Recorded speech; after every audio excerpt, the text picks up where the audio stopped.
यार बचपन से लेके आज तक की ज़िंदगी में ना मैंने एक चीज़ सीखी है, बहुत ही मतलब इम्पॉर्टेंट लेसन है।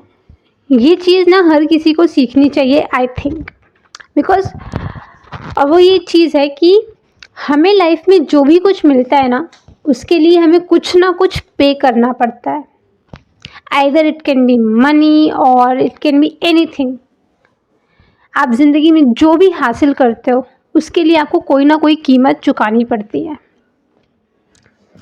बिना और भटकी हुई बातें करके मैं सीधे वीडियो पे आती हूँ। सीधे मैं उन स्टूडेंट्स की बात कर रही हूँ जो अभी किसी न किसी कंपटीशन एग्ज़ाम की तैयारी कर रहे हैं, स्पेशली नीट एस्पिरेंट्स, जो कि मेरा टारगेट है। यह देखो, हम अगर चाहते हैं कि हमारा एग्ज़ाम क्रैक हो, हमें जो हमारा टारगेट कॉलेज है वहाँ एक सीट हासिल हो सके, इसके लिए हमें एक बड़ी से बड़ी कुर्बानी करनी होगी। एंड कुर्बानी से मेरा मतलब है बलिदान। मतलब आपको कुछ ऐसा खास देना होगा जिसके बदले में आपको वो चीज़ मिल सके। और वो खास चीज़ क्या है? आपका वक्त। आपके वक्त से ज़्यादा कीमती और कुछ नहीं है। सो हमें मैक्सिमम टाइम देना होगा अपनी प्रिपरेशन को, ताकि हम जिस कॉलेज को, जिस सीट को टारगेट कर रहे हैं वो हमें मिल सके। या देखो, सीधी बात करती हूँ, आधा साल बीत चुका है, आधा साल नीट 2025 के लिए बचा हुआ है। एंड यहाँ जितने भी स्टूडेंट्स ये वीडियो देख रहे हैं ना, उनमें से एक भी अगर ये सोचता है कि उसने अब तक ज़ीरो प्रिपरेशन पर है, कुछ तैयारी नहीं की है, कोई क्वेश्चन प्रैक्टिस नहीं कर रखी है, तो तुम ध्यान से सुनो। अगर इन बचे हुए आधे साल में 2x 2.5x पे अपनी प्रिपरेशन नहीं कर सकते हो, तो छोड़ दो नीट 2025 एंड प्रिपेयर करो नीट 2026 के लिए। ऑनेस्टली बता रही हूँ, अगर नहीं कर सकते हो ना इतना, क्यों मैं ऐसे क्यों बोल रही हूँ? क्योंकि देखो यार, तुम्हारे जो साथ के लोग हैं ना, उन्होंने एक साल पहले से तैयारी चालू कर रखी है। अब वो आधा साल ऑलरेडी आधा प्रिपेयर होके आए हैं, आधा प्रिपेयर हो चुके हैं। तो तुम खुद सोचो कि अगर अपन ने ज़ीरो में बैठे हुए हैं अभी, और कोई बंदा वहाँ से ऑलरेडी आधा साल से प्रिपेयर करते हुए आ रहा है, किसका नीट क्रैक होने वाला है? आपका कि उनका? और अब आप तैयार भी नहीं है कि आप अगले 6 महीने में 2x पे तैयारी करेंगे। If you are not ready for this ना, तो नहीं हो रहा आपका नीट क्रैक। लेकिन अगर आप चाहते हैं कि हाँ, अगर आपने ठान ली है कि हाँ, हम अगले 6 महीने 2x 2.5x पे मेहनत करने को तैयार हैं, तो फिर this video is for you.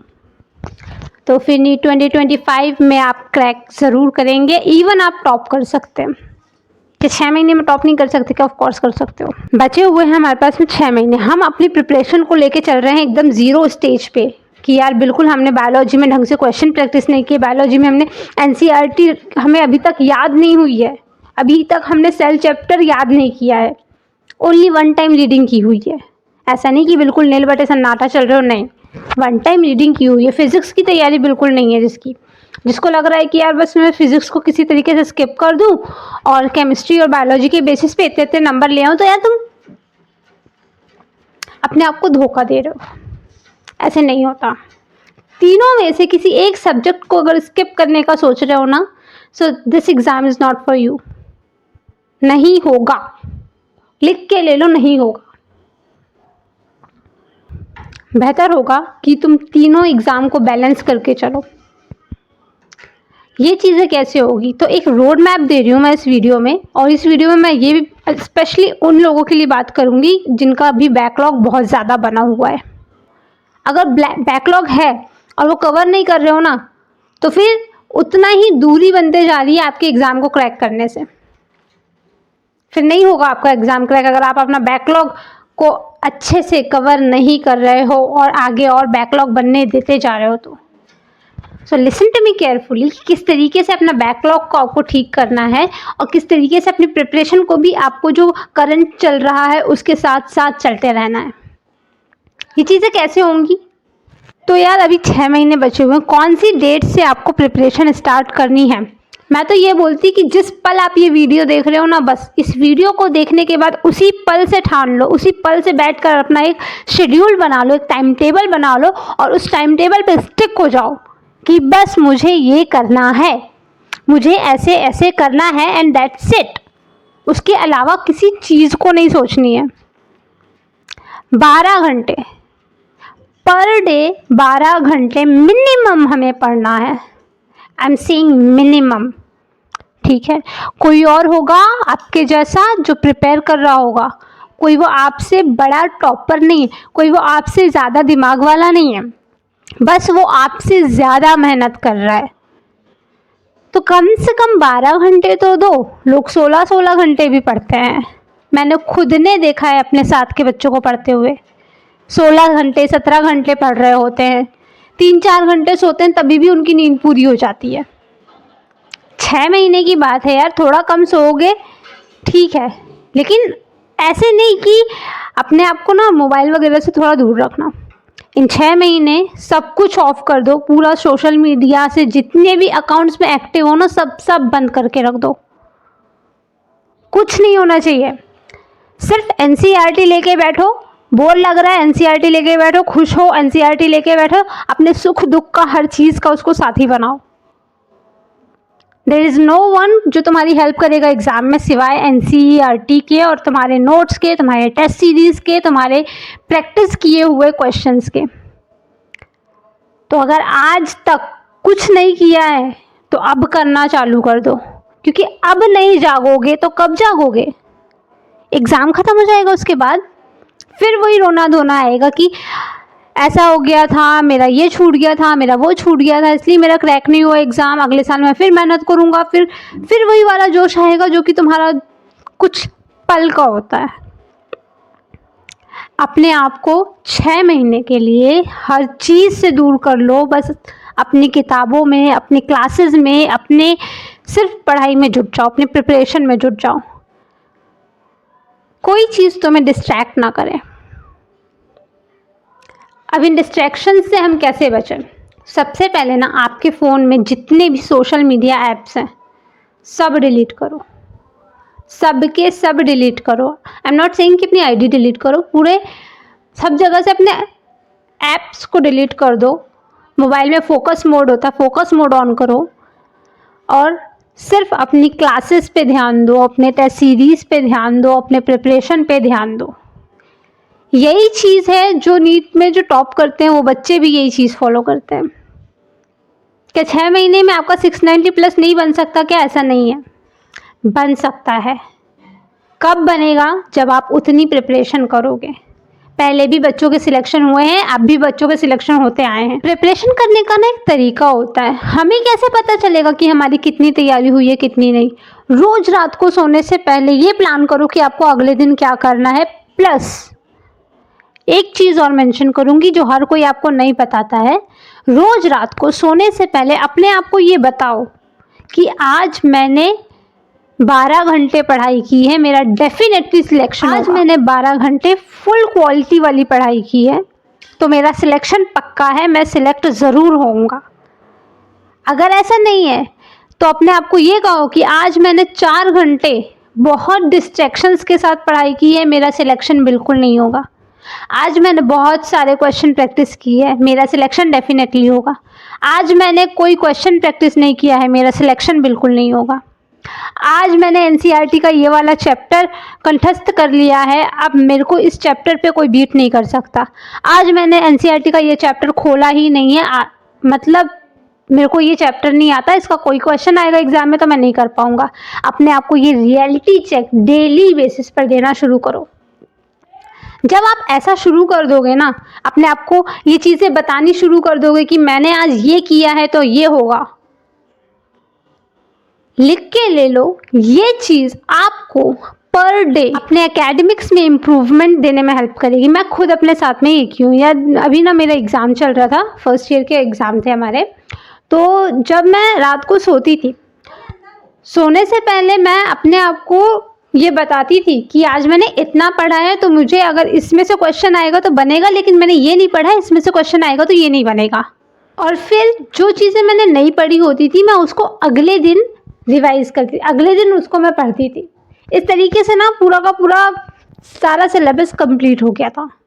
तो ये चीज़ को फॉलो करो यार, और अपनी मिस्टेक्स पे ध्यान दो। बहुत लोग क्या करते हैं, अपने मिस्टेक्स को इग्नोर कर देते हैं कि यार चलो इस बार हो गया, अगली बार नहीं होगा। अगली बार तब नहीं होगा भाई जब तुम देखोगे उसको। दोबारा विजिट करो अपनी मिस्टेक्स को।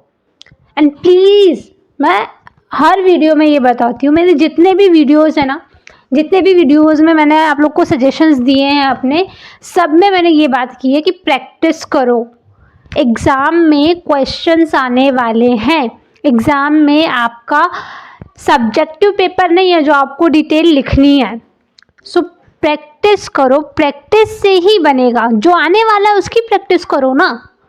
सिर्फ हम पढ़ पढ़ के, थ्योरी पढ़ पढ़ के रट लिए, इससे आपका एग्ज़ाम नहीं निकलेगा, कभी नहीं निकलेगा। कितने भी ड्रॉप्स ले लो, नहीं निकलेगा। अनटिल अनलेस आप पेपर अपने हाथ में लेकर उसको प्रैक्टिस नहीं करते हो ना, ओएमआर में फिलिंग नहीं करते हो, क्वेश्चन पढ़ा, फिलिंग किया, क्वेश्चन, ऐसे अपने आप को उस एग्ज़ाम के लिए तैयार करो जिसका तुम देने वाले हो। Only this can help you to beat the exam. अगर ऐसा नहीं करते हो तो नहीं होगा क्रैक। सिर्फ थ्योरी पढ़ने से एग्ज़ाम क्रैक नहीं होने वाला है। मैं बार बार ये बात बोलती हूँ, अभी भी बोलूँगी, आगे भी बोलूँगी। सो मॉक टेस्ट की प्रैक्टिस करो। बहुत जगह फ्री में आपको मॉक टेस्ट मिल जाते हैं। कई सारी टेस्ट सीरीज़ चल रही होती हैं, ज्वाइन करो। किसी भी टेस्ट सीरीज़ को ज्वाइन करो जो नीट के लिए है, एनसीईआरटी बेस्ड है। Join them and follow them. उनके अकॉर्डिंग अपना सिलेबस कंप्लीट करो, और जितना जल्दी हो सके यार सिलेबस कंप्लीट करो। अभी नवंबर चालू हो गया है, कायदे से लोगों का दिसंबर तक सिलेबस हो जाना चाहिए था, ज़्यादा से ज़्यादा जनवरी तक। लेकिन अगर अभी नहीं किया है, बहुत सारा बैकलॉग है, सबसे पहले उसे कंप्लीट करो। And how to complete the backlog, this is a major question जो बहुत सारे बच्चे पूछते हैं कि यार दीदी बैकलॉग कैसे कंप्लीट करना है। सुनो, रोज़ काम को रोज़ पढ़ना है, ठीक है। अब बैकलॉग बना है तो बैकलॉग क्यों बना है? क्योंकि पहले अपन ने कम स्टडी किए हैं, तो अब उसका बदला आपको देना पड़ेगा। कुछ ना कुछ कुर्बान करोगे तभी तो कुछ ना कुछ हासिल होगा। सो अपना और एक्स्ट्रा टाइम देना पड़ेगा आपको। अपना जो 12 घंटे की स्टडी है ना तुम्हारी, उसमें से 6 घंटे चले गए क्लासेस के लिए, 2 घंटे मैंने निकाल लिए आपके नोट्स बनाने के लिए। जब नोट्स बना रहे हो तो बनाते बनाते आपका रिवीजन हो रहा है, तो उसी में आपका वो रिवीजन हो गया, ठीक है। वो 2 घंटे आपके नोट्स और रिवीजन, 8 घंटे तो निकल गए, बचते हैं 4 आवर्स।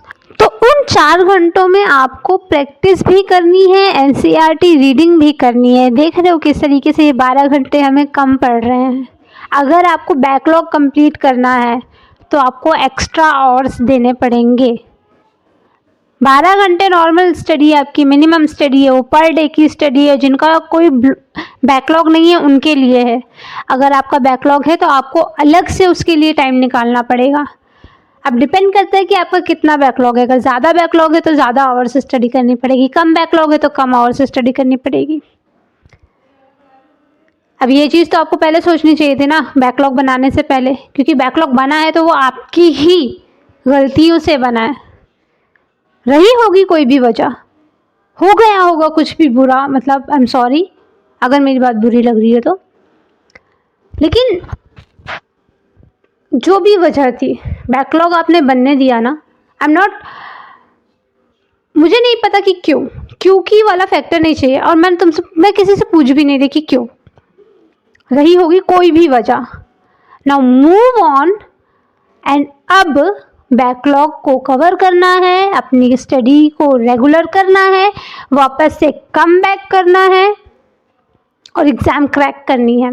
इन 6 महीनों में, आधे साल में हमें एग्ज़ाम क्रैक करनी है। अगर नहीं कर सकते हो ना, नहीं दे सकते हो अपने 15 घंटे, बैकलॉग वाले की बात कर रही हूँ मैं, 3 घंटे तो एक्स्ट्रा कम से कम देने पड़ेंगे ना। अगर 15 घंटे दिन के नहीं दे पा रहे हो तो फिर तो मुश्किल है ना भाई, कैसे करोगे? और कोई चारा नहीं है हमारे पास में। हमने जो आधे साल में गलतियाँ की हैं उनका तो भुगतान अब करना पड़ेगा ना। बिना बलिदान के कुछ नहीं मिलता। माइंड माय वर्ड्स, बिना बलिदान के कुछ नहीं मिलता। अगर कोई चीज़ आपको फ्री में मिल रही है ना, 1000 बार सोचो कि इसके बदले क्या कीमत चुकानी होगी। हर चीज़ की कीमत है इस दुनिया में, हर चीज़ की। अलग अलग तरीके से आपको हर चीज़ के लिए कोई ना कोई कीमत देनी पड़ती है। तो अब जो आपने गलतियाँ की हैं, पहले एंजॉय कर लिया, दिवाली आ गई, एंजॉय कर लिया, बैकलॉग बना लिया, अब भुगतो। वही वाला सीन हो गया है ना। करना तो पड़ेगा, लेकिन नो मैटर व्हाट करना तो पड़ेगा, क्योंकि आप ही ने डिसाइड किया था कि आपको डॉक्टर बनना है, और आप डिसाइड कर लिया है तो आप वापस नहीं मुड़ सकते हो। एग्ज़ाम, नीट की एग्ज़ाम, ये आपकी एंटरिंग फेज़ है। एंटर होने के बाद तो आपको बहुत पढ़ना है, हमें बहुत पढ़ना है। कोई वहाँ पे फिर कुछ नहीं है कि बस ये कर लो हो गया, ये कर लोगे, नहीं, सब कुछ पढ़ना है, सब कुछ याद रखना है। डॉक्टर बनना है हमने। This is very long journey. हम सिर्फ नीट के एग्ज़ाम से नहीं डर सकते, नेवर। अपना डर इस एग्ज़ाम के लिए जितना भी है ना, उसको निकाल के फेंक दो। जिस दिन ना 12-15 घंटे पढ़ने लग जाओगे ना, एक हफ्ते में, सिर्फ एक हफ्ते में आपको ये रियलाइज़ होने लगेगा कि हाँ, हो जाएगा, डर ख़त्म हो जाएगा। देखना, एक हफ्ता, सिर्फ एक हफ्ता 12-15 घंटे पढ़ने बैठो, ट्रस्ट मी, जितना भी डर है ना अपने एग्ज़ाम को लेकर के, तुम्हारा वो डर ख़त्म हो जाएगा। Try it, just give it a try. Daily basis पे क्वेश्चन प्रैक्टिस करना शुरू करो, सारा एग्ज़ाम को लेके डर ख़त्म हो जाएगा, आई कैन बेट। और अगर इतना करते हो ना तो डेफिनेटली बहुत अच्छा स्कोर करोगे एंड बहुत अच्छे मेडिकल कॉलेज में जाओगे। कोई भी ऐसा वैसा एकदम नया खुला कॉलेज नहीं, बहुत बेहतरीन कॉलेज में जाओगे इंशाल्लाह, बहुत अच्छा स्कोर करोगे। एक हफ्ता देकर देखो इस चीज़ को। कंसिस्टेंसी के लिए फॉलो द पोमोडोरो टेक्निक, ठीक है। पोमोडोरो टेक्निक से आप बहुत अच्छे से कंसिस्टेंट हो सकते हो। 25 मिनट पढ़ो, 5 मिनट का ब्रेक लो, 25 मिनट पढ़ो, 5 मिनट का ब्रेक लो। इन दी ब्रेक्स कोई डिवाइस का यूज़ नहीं करेगा। मोबाइल फ़ोन्स फेंक दो, फेंक दो in the sense mummy papa को दे दो, फिर उनसे मांगने में शर्म आएगी ना, इसलिए उनको दे दो, लॉक लगा के दे दो उनको, और उनको बोल दो कि बस मुझे इतना इतना पढ़ना है, इतने इतने देर तक मेरे को मोबाइल फ़ोन्स नहीं देना। 5 मिनट के ब्रेक में कुछ भी करो, स्ट्रेचिंग कर लो, घूम लो, थोड़ा सा चाय पी लो, पानी पी लो, व्हाटएवर, खाना पीना कर लो, कुछ भी, स्नैक्स वगैरह रख लो, लेकिन मोबाइल फ़ोन्स या फिर किसी भी ऐसी चीज़ से दूर रहना जो तुम्हें डिस्ट्रैक्ट करे अपने प्रिपरेशन से।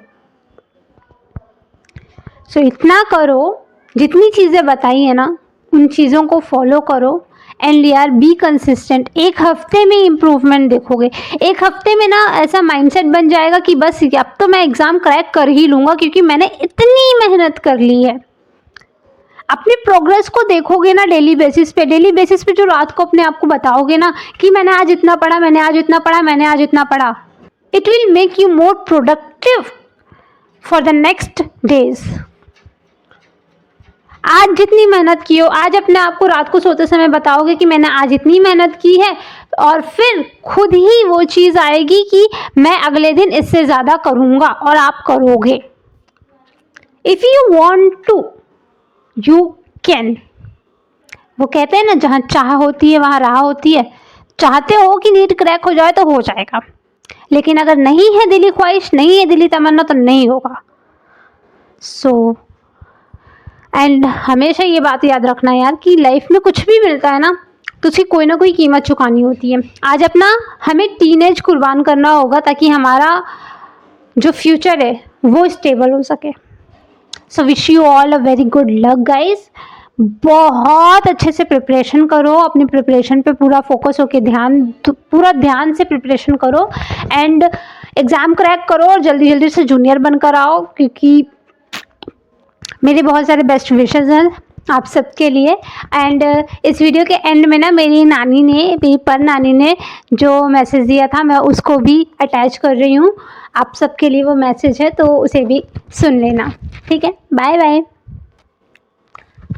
में जो बच्चे हैं ना वो बहुत पढ़ाई करते हैं, तो उन लोगों को हमेशा पढ़ते रहे ऐसा कुछ बोलो उनको।